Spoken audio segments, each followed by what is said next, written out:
तो आज जैसे प्रेमानंद जी महाराज हैं, प्रेमानंद जी सुना होगा ना तुम लोगों ने। अभी विराट कोहली, अनुष्का शर्मा, देश के सारे बड़े बड़े आदमी, आरएसएस के हेड, जितने लोग तुमने सुने, चाहे हेमा मालिनी है कोई भी, सब उनके पास जाते हैं। वो क्या कहते हैं बेटा, वो कुछ इलॉजिकल बात ही नहीं करते ना। वो कहते धूनी रमाओ भस्म रमाओ। क्या बोले वो विराट कोहली को, उन्होंने कितनी अच्छी बात कही कि तुम्हारे लिए क्रिकेट ही पूजा है। तुम अगर भगवान का नाम नहीं भी लोगे, क्रिकेट खेलते हो देश के लिए, वही पूजा है। उन्होंने कहा हर आदमी जो अपना काम कर रहा है ना, जो तुम्हें काम प्रकृति ने दिया, नियति ने, ईश्वर ने, अपनी किस्मत मान लो, वो काम ढंग से करो, यही पूजा है। कुछ मत करो, सिर्फ अपना काम बहुत अच्छे तरीके से करो। जैसे तुम्हारा काम पढ़ना है तो सिर्फ अच्छा पढ़ाई करो, कुछ मत करो।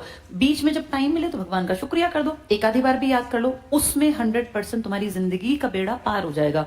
वो बिल्कुल नहीं कहते कि 101 रुपए चढ़ाओ और दान करो और ये कुछ नहीं। वो कहते हैं नॉर्मल जो जिंदगी है इसी काम को बेस्ट कर दो। तो सोचो आज प्रेमानंद जी के कितने फॉलोअर्स हैं, कितने फॉलोअर्स हैं, और लोग दिल से उनको प्यार करते हैं बेटा। कितने लड़के IITians उनके पास उनकी मंडली का हिस्सा बन गए।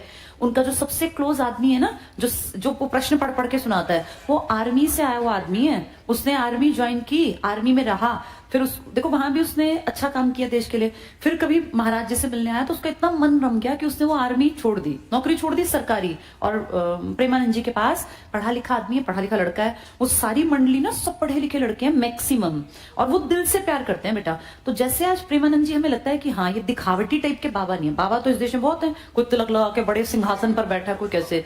प्रेमानंद जी के बैठने का आसन कितना नॉर्मल सा है, कोई दिखावट नहीं, छोटी सी वो कुटिया टाइप की, उसमें गरीब आदमी भी बैठ जाता है, उसमें विराट कोहली भी बैठ गया, सब बराबर। उनके पास ज्यादा पैसा भी नहीं है, जो कहते हैं कि भाई दिखता नहीं है ना उनका, ना ही कोई वो ऐसे भोग विलासी लगते। नहीं तो इस धरती पर अरब अरब पति बाबा जी भी हुए हैं जिनकी अरबों की संपत्तियां हैं, किसी ने कुछ ले रखा है, किसी ने कुछ। तो वो ओरिजिनल बाबा जी है, बाबा जी इन द सेंस जो सही डायरेक्शन दिखाएं। ऐसे ही मान लो 9वें गुरु थे तो उनकी बड़ी रिस्पेक्ट थी, बड़ा रिगार्ड। जब इनकी शहीदी हुई दिल्ली में, ये जानते थे कि मुझे मारेगा वो, तब भी वहां जाके शांति से उन्होंने इनको पेड़ से बांध दिया। गर्मी, ज्येष्ठ का महीना, जो बिल्कुल तपती गर्मी, और 2-3 दिन ना पानी दिया ना खाना, धूप में लगातार बैठे बैठे हालत पस्त, बिल्कुल खराब। पानी बेटा बेसिक नीड है, खाना चाहे 50 दिन मत दो, पानी तो चाहिए ना इंसान को। 3 दिन में तो मर जाएगा आदमी।